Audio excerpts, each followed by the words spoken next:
We Americans are aware of what's happening in Cambodia and South Vietnam because this country has a big stake there. But Bangladesh is a different case. There is no major American involvement or commitment there, nothing which approaches the needs of that young, impoverished nation.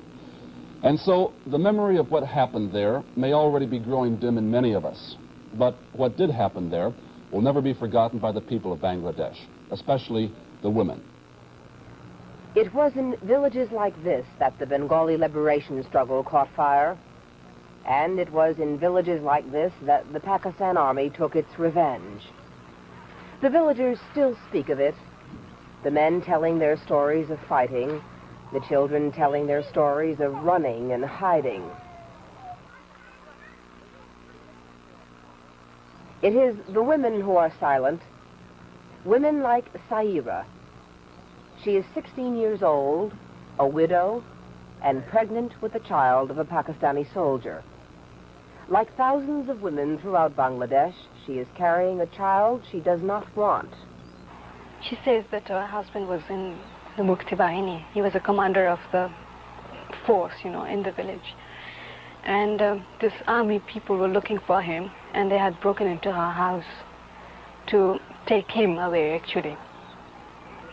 And when they were dragging him out of the house, she started screaming and protesting and crying, trying to hold back her husband.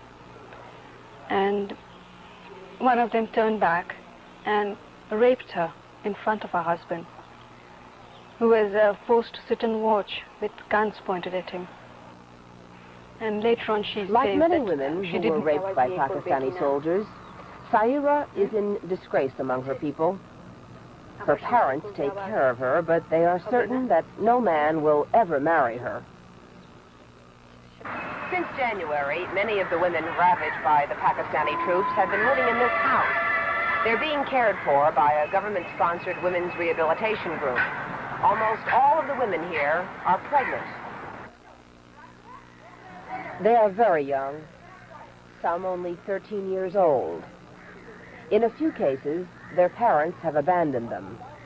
In others, their husbands have rejected them. About 70 have had abortions, and those who have had their babies plan to give them away. Most of the girls here were held prisoner by the Pakistani troops in the army barracks.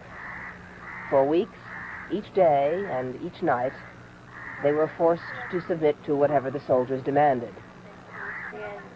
This is Rushanara, 14 years old and 7 months pregnant. She was abducted from her home in Dhaka and taken to the army barracks, where she remained for 3 months.